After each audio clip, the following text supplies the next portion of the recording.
I just love that. I think you've excelled yourself with intro music here. That's not one of my creations, though.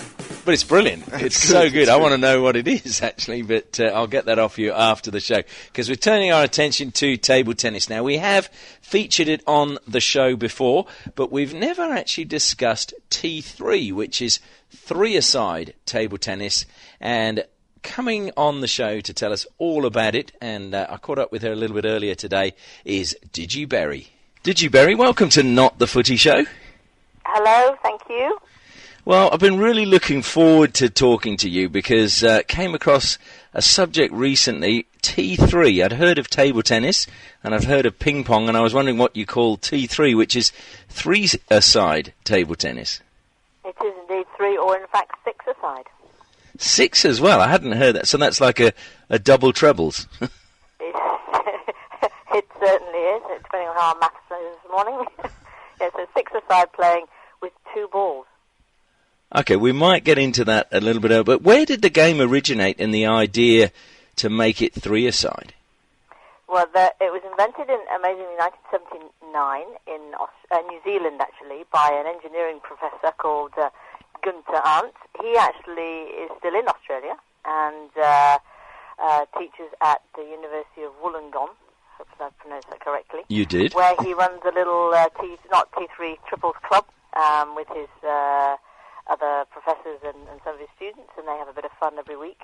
And there it stayed for a long, long, long time until we got in touch with Gunther and worked on it together and decided to bring the table into manufacturing. And hence we came up with T3, and now we have a product that works and can be sold and does all the things that a sporting table should do within the confines of a gym, school or home. Now, the one thing that's different with T3 as opposed to your regulation table tennis is that the table's actually circular. It is. It's round, yeah. And is the basis of that so you can get more people around it? Yes, precisely. Yeah, and it forces the play into the middle as well, makes it more even. Imagine if you still had the square or rectangular table, it just wouldn't work. Exactly, and I'm looking at the pictures that I've seen of it as well. The net sort of goes down in the middle as well, so it's not an even net across the table. It's not a straight line across the table as in tennis or traditional table tennis. It curves up at the sides, scoops round, dips towards the middle, then plateaus out, and that's the thing that forces the play towards the middle, so you can't just do a sneaky little shot on the sides and win the point. Do you know where he got the idea from? Because, I mean, I remember playing, I think it was called Round the Table or Round the World. Round the World, yeah. That's it. Yeah. You used to run around and make drastic attempts to get the ball. That game apparently is still played on our table a lot, and it's very, very popular. It's less dangerous and a lot faster, apparently. But I think the general idea came from Gunther when he was a child, just being very tired of waiting at the side of the table for his turn. And so he thought, how can I get more people around this table? And being an engineering professor himself, I think he just eventually came up with the idea of, let's make it round and see how it works. And bit by bit over the years, he honed the idea down to this playable table, which is the same length as a conventional table. So it's the full length, so you get the full smashes in, but just circular. Now, are the bats exactly the same? They are. And the balls, I presume, as well? Exactly. And the bounce, everything. And do you have to play three-a-side on these tables, or do you get people playing two-a-side or one-a-side? Yeah, not at all. If you play doubles, there are set rules for doubles and singles. Our coach, Hewley, who is an international player who's just coached the Ghanaian team through the Commonwealth Games, he got them to 9th, so he's very happy. He does a lot of training on it for singles and doubles because it's a lot harder. You have to cover a lot more table. So he believes it's very, very good for your size. Apparently in Korea they put two singles tables together to train their singles players to really get them working, but this table does exactly that.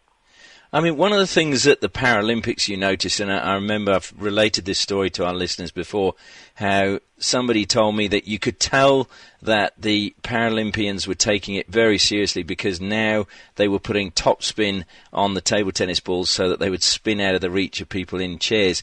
Now, can people in wheelchairs play T3? Definitely. Yeah, the table has a clearance zone for wheelchairs, and there's a specific distance underneath so that when they're moving, it doesn't crash into anything. So the table has that, and it's obviously very good for wheelchair and other disabilities because of its circular nature. It's worked Now, you had an event in London, I think it was the Give It a Go festival, which apparently, by all accounts, went really well, and a lot of people turned up. What was the major sort of feedback from people giving it a go for the first time? The most striking thing is people stop and stare, and they go, "Oh, it's round," which is which is true, but it does look very different. And then when they worked out it's rear side, which some people get straight away and other people do battle with, they then just desperately want to have a go. They're itching to have a go, and they get on, and because there's 6 people around the table, there's a lot more communication, there's a lot of laughter, and people jump in and out. And with it being 3-3, you can have a mixed ability. So it's one of the few sports that I know of where you can actually have someone of different abilities who are different on the same team and play really well together. So you certainly can't do that in tennis, or any other doubles games. And is it a case of you just literally play whoever the ball's going to and is standing in that zone can play it? It's not a case of having to play in a set order, is it? No, it's not like netball. Once the ball has been served, obviously it needs to be served into the correct third to the right person. Once it's been hit back and returned, it's free play. However, we do have a 2-hit rule. So like in doubles, you alternate. Here, you're allowed 2 consecutive hits. That's the only rule after that. Okay, now you did mention that you can play 6-a-side, and I'm thinking that's a hell of a lot of people, and I would have thought a lot of confusion. Well, we call it the chaos theory, and you have 2 servers nominated in the middle, because that really is like a team. Then you've got a big team, should I say? It's six people, so the 2 nominated servers serve from the centre and work their way across from left to right, and they serve simultaneously. Okay. It doesn't matter. You don't need 2 different coloured balls. You just need to be alert and aware, and you keep playing until both balls are down, so both points have been scored. And presumably you're just playing whichever ball comes in your section. Yep, and once it's gone, it's really funny how people just lose a lot of control when there's 2 balls on the table. It's quite hilarious, really. Now, I would have thought that is ideal for children to be for their hand-eye coordination. It's perfect. You've got it in one. The table tennis bat or racket or paddle, as they call it in America, is a very natural extension of the hand. So I think it's a great thing to start with, especially when kids are 4 or 5, to start using this bat to do eye-to-ball coordination, learn those sort of things really, really early on. Is that where you're targeting the game at the moment, into the schools and into those age groups? Well, when we first launched in January this year, we were very fortunate, and the BBC were very interested, and they took it on and featured it. And I got lots and lots of calls from primary school teachers saying, this is great, we don't have PE or sports teachers here, could we have a table, how does it work, I can get half a class on a table at one time, and all of these sorts of things. I can have the rest playing games on a nice rainy English sort of winter's day. And I said, they're absolutely right, it's perfect, but there's only one problem. The table is full height, so it's the height for an adult, 76 centimetres. So we've been working this year on producing 2 other tables that match the school furniture, so for the 4 to 6-year-olds and the 6 to 8-year-olds, where the table heights differ.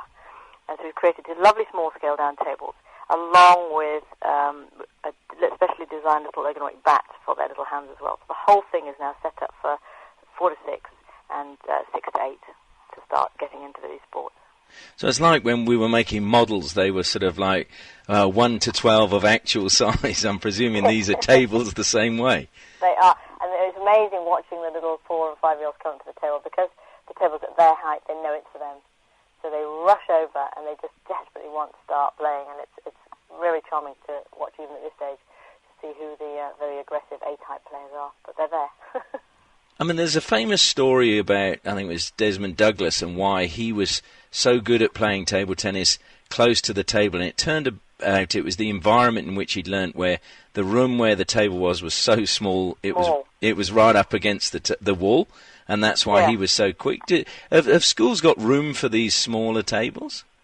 They certainly have the smaller ones, because they're only 1.5 metre in diameter, and the tables come in 2 semicircular halves. And pushed together. So the tables, when they're not in use, can be just used as classroom furniture. Once again, because they're at the right height for chairs of each age group. So they can turn them around, they can just use it as a computer table, or an art table, or a PlayStation, whatever they do. So it doesn't take up extra space. That's fantastic, actually, that you could do that, and then I can see that would appeal so much more to schools to actually take that on board. Yeah, you can do it. The big table as well. We actually use the 170, just the one down from the huge one, as a boardroom table here. And we have another customer who has built a new conservatory and his table tennis is crazy. So he's used that table as his dining table, the big one. So he'll be having a lot of friends around. Now, you mentioned a little bit earlier that you launched this all earlier this year. Is it something you're looking to take globally, or is the focus purely at the moment on the UK? No, it's just the UK because we're here. We've already got interest from Scandinavia, so we've set up an office there, and Belgium and Australia, actually, and New Zealand. Somebody there is very interested in Sydney. So hopefully in 2015 we'll be able to start developing a product over there as well. Do you see this coming into the Olympics down the track, or is that just too far ahead at the moment? I don't see why not, because when you watch it, it's very entertaining. It's a really good spectator sport. The tactics, as you can imagine, are very different. So that kind of play and that conversation for commentators would be good. And who knows, if snowboarding and beach volleyball and the dancing, the diving. Synchronised diving. I think that's the one with the pegs on those. If they can make it, then I absolutely don't see why not. There isn't space for this. Now, I suppose this is the million-dollar question. How good are you, Digi, at T3? Well, I'm much better at T3 than I am at singles, let's put it that way. Having now played it for 2 years. And were you a table tennis player before, or it was something you did for a bit of a laugh? No, my background is Chinese, so I've been playing since I was a little kid in a garage. My memories are that I just remember not being able to reach the middle of the table to get the ball back because the table was so high, and also no one really wanted to play with me because I was so small and not very good until I was much older. So to see the little table come out and see it the right size and the little bats and everything is a real delight. But I still use the penhole grip, which is apparently very old-fashioned now. So. Now, I mean, are there going to be tournaments now that it's spreading across the world? Are you looking to maybe have an international tournament down the track? Definitely. I think Gunter's taken his little team to New Zealand. They've had a few friendlies with another university, I think.